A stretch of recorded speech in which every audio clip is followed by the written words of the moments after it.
క్షమాగుణం అంటే ఎవరైనా మనకి అన్యాయం చేసినా, అవమానపరిచినా, నిందలు మోపినా, నష్టానికి గురి చేసినా వాటన్నిటిని కూడా మనసులో పెట్టుకోకుండా, ఇతరుల పట్ల ద్వేషం లేకుండా క్షమించేటువంటి గుణమే క్షమాగుణం.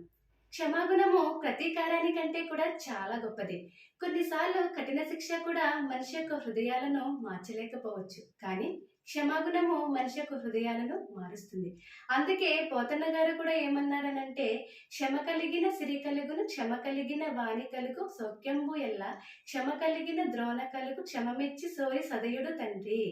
క్షమిస్తే సిరులు కలుగుతాయి, సౌఖ్యంబులు కలుగుతాయి, విద్యా జ్ఞానం అనేటువంటిది కలుగుతుంది. అలాగే దయామయుడైనటువంటి భగవంతునికి కూడా మనము ఎంతో ఇష్టలవుతాము అని చెప్పడం జరిగింది. అలాగే క్షమిస్తున్నాము అని అంటే అది మన బలహీనత కాదు. భగవంతుడు మనకిచ్చినటువంటి గొప్ప గుణం. క్షమిస్తే మనలో ప్రశాంతత అనేటువంటిది వస్తుంది. అలాగే భగవంతునికి కూడా చేరువవుతాము. మరి ఈ క్షమాగుణాన్ని మన ధార్మిక శాస్త్రాల్లో ఏమని చెప్పడం జరిగిందో చూద్దాం. భగవద్గీత 16వ అధ్యాయం 3వ శ్లోకంలో క్షమో దమో భవ, క్షమను దైవీ సంపదలో ఒకటిగా చెప్పడం జరిగింది. అలాగే క్షమాపుష్పాన్ని గనక మీరు అలవర్చుకుంటే భగవంతునికి ఎంతో ఇష్టము అని కూడా చెప్పడం జరిగింది. బైబిల్లో మీరు మనుషుల యొక్క అపరాధములు గనక క్షమిస్తే మీ పరలోకపు తండ్రి మీ అపరాధములు క్షమించును.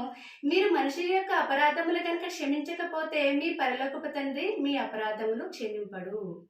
అలాగే ఖురాన్ ఏమని సెలవిస్తుందనంటే, క్షమాగుణము అల్లాహుకి ఎంతో ప్రీతికరమైనటువంటిది. సో విన్నారు కదండి, క్షమాగుణాన్ని గనక మనలో అలవర్చుకుంటే మనము ప్రశాంతంగానే ఉంటాము. అండ్ మోస్ట్ థింక్ భగవంతునికి ఎంతో ఇష్టలవుతాము.